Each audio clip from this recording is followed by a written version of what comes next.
Hello বন্ধুরা, Bengali spice চ্যানেলে তোমাদের সবাইকে স্বাগত জানাই। আজকে আমি তোমাদের সাথে শেয়ার করব ভেন্ডির একটি অসাধারণ টেস্টি রেসিপি।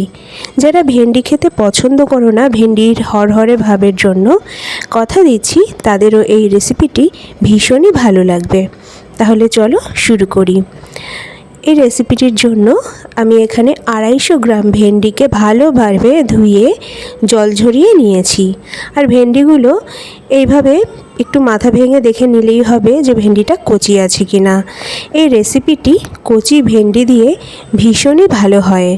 ভেন্ডিগুলো যদি একটু পরিণত হয় তাহলে কিন্তু রেসিপিটি একদমই ভালো লাগবে না, কারণ ভেতরের বীজটা পরিণত হয়ে যায় আর খেতেও ভালো লাগবে না। এরপর ভেন্ডিগুলোর দুপাশের অংশ কেটে নিচ্ছি। কেটে নিয়ে সেগুলোকে বাদ দিয়ে আমি মাঝখান থেকে টুকরো করে নেব।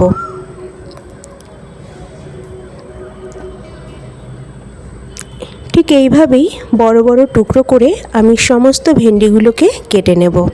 দেখো ভেন্ডিগুলোকে কেটে নেওয়া হয়ে গেছে। এবার আমি ভেন্ডিগুলোকে একটা প্লেটে নিয়ে নিচ্ছি। এবার ভেন্ডিগুলোর সাথে বাকি মশলাগুলো আমি মিশিয়ে দেব। দিয়ে দিচ্ছি গ্রেট করে রাখা পেঁয়াজ। এখানে পেঁয়াজ বাটাও কিন্তু ব্যবহার করতে পারো। এবার দেব গ্রেট করা রসুন। আমি সমস্ত কিছুই গ্রেট করে দিচ্ছি।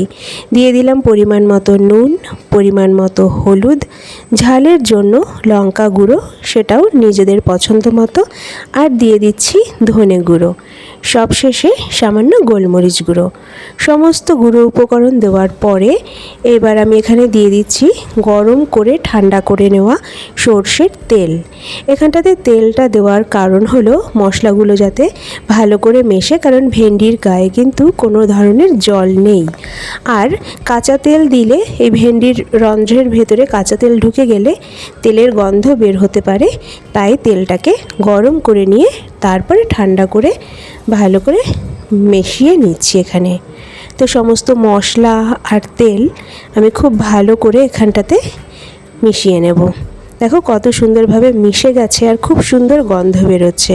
এভাবে রেখে দেব 10 মিনিট। 10 মিনিট পর আমি এখানে কড়াতে তেল দিয়ে দেব প্রায় 1 টেবিল চামচ।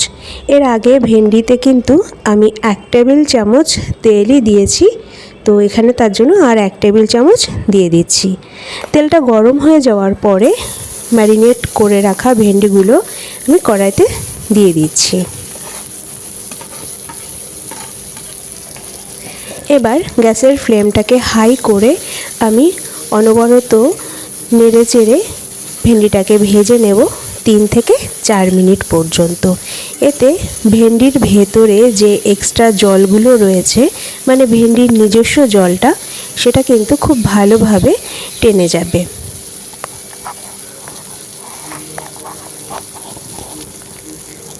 দেখো 3-4 মিনিট ভাজার পরে ভেন্ডিগুলোকে কিন্তু কতটা জলহীন লাগছে, মানে ভেন্ডির নিজস্ব জল কিন্তু টেনে গেছে। এবার ভেন্ডিটাকে সেদ্ধ করে ভেজে নেওয়ার জন্য আমি ভেন্ডিটাকে চাপা দিয়ে রান্না করব। 5 মিনিটের জন্য ভেন্ডিটাকে চাপা দিয়ে আঁচটাকে মিডিয়াম করে রেখে দিয়েছিলাম। 5 মিনিট পরে তুললাম আর একটু ভালো করে নেড়ে চেড়ে নিচ্ছি। দেখো মশলাটাও কিন্তু খুব ভালোভাবে হয়ে গেছে, ভেন্ডির সাথে মিশে গেছে, আর ভেন্ডিটাও কিন্তু ভালোভাবে সেদ্ধ হয়ে গেছে। ভেন্ডিটা সেদ্ধ হয়েছে কিনা তোমাদের একবার দেখিয়ে দিই।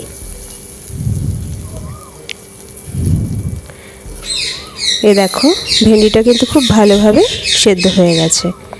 তো রেসিপিটি কতটা সহজ আর কতটা তাড়াতাড়ি হয়ে যায় সেটা তো তোমরা দেখতেই পেলে। আশা করি বাড়িতে তোমরা এই রেসিপিটি অবশ্যই ট্রাই করবে, আর ডাল ভাতের সাথে এই রেসিপিটি অসাধারণ লাগে। দেখা হবে পরের ভিডিওতে।